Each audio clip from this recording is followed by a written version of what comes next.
Do you really think that 2-year-olds need to have more structured lessons? I think we're all getting into a big worry about the terminology here, and it's being painted a lot today as if we're going to be sitting 2-year-olds down behind a desk and testing them and asking them to perform great academic tasks. And actually, I don't think that's what's really being meant here.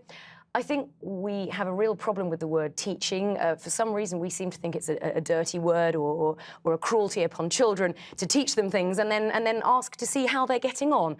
And actually, children love learning. That's one of the nicest things when you take a toddler, really, from the age of 6 months, less even. They love learning. And so the idea that learning stuff and being tested, if tested, even if that's mum and dad just checking if they know it, is in some way an imposition or a pressure, comes entirely from us. And what we need to be doing is making sure that these children in the 0 to 3 years are encouraged as much as possible to soak up as much as possible, to love learning, because everything you do in that stage sets them up for the next stage and the next stage, and it'll be much easier for primary school if they know their letters and their numbers. June, what do you think is wrong with what's being proposed today? Well, I think there's quite a lot of confused messages, because one of the things was about the 2-year-olds going into school, which has kind of upset rather a lot of people, because 2-year-olds are only babies. A 2-year-old with 1 month and a 2-year-old at 11 months is a completely different kind of beast. But I don't think Sir Michael Wilshaw is suggesting that these 2-year-olds should be sat behind desks taking exams. No, but there's a psychology about schools that's different about nurseries. And so why the point I'm making about little 2-year-olds is that they actually need quite a lot of care. They need routine. Many of them that come to us, they don't speak, you know, they've come with their dummies and their nappies. So the nature of how you create the environment and how you teach them and support them is slightly different to the notion of a school. And he talks about the poor children, which at the London Early Yeats Foundation was what we do. He's perfectly right to make that point. But I think this notion that somehow the school is the beacon of the community is not always how parents who've had poor experiences in schools actually feel. So they're not likely to want to rush in there. And also there's a shortage of school places, and there's a huge other set of issues that haven't been really addressed properly in the report. OK, well, we spoke to some parents at the nursery that you saw in Sally Lockwood's report. Let's have a look and see what they had to say.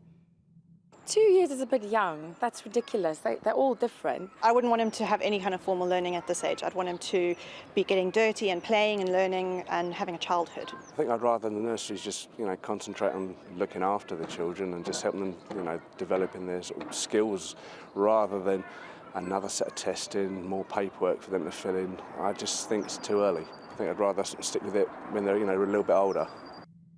Well, clearly, they agree that it's too early. Interesting what he said there about paperwork, and I think that is something that a lot of parents suddenly, the alarm bells go off, because we would rather that the nursery staff was playing with our children. We've all seen nursery staff who's actually just filling in forms rather than playing.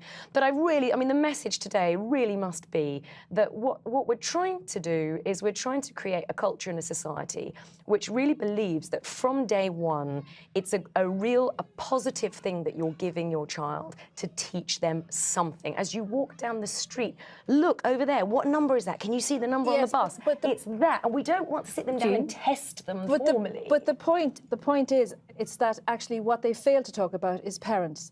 And a large number of those parents aren't confident to do that. Correct, so then it must come from somewhere else, yes, right? And one of the things we do in nurseries quite well, actually, is support parents to actually feel confident through pedagogical conversations and home learning and stuff. So I think the assumption is that the parents are confident and be able to do that. Certainly, certain parents can. But the parents he's targeting, that's the whole point, he's targeting the poorest children, are often the most less confident parents. But isn't that a really good thing? Oh, sorry. No, go on. But isn't that the great thing then? So if we're saying that there are parents who are perhaps illiterate or not confident or can't give their children this, right, great, you can put them into a nursery, into a state nursery, and every morning they could be given what something. Is he saying? He's simply saying that schools are better. Now, there's a whole different psychology about schools, because he's saying that, there's a teacher and stuff. Now, there's the only piece of research that actually is really robust about 2-year-olds, because it's such a short term that they've been doing this project.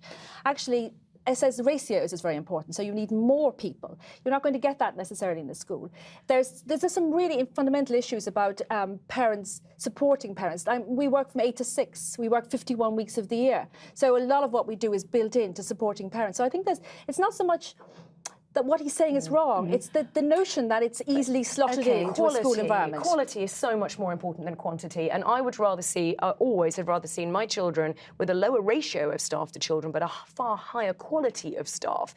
In fact, if you go back maybe 20, 30 years, when a lot of us were children, a lot of people who worked in these nurseries were mothers themselves. They were older people who worked there, who were then passing that on. Nowadays, you get a lot of not even school leavers in there, and that's a huge pressure to put on them to be passing this kind of learning on to the children. So if it's not happening at home, it's got to happen somewhere, and we need really good quality nursery staff.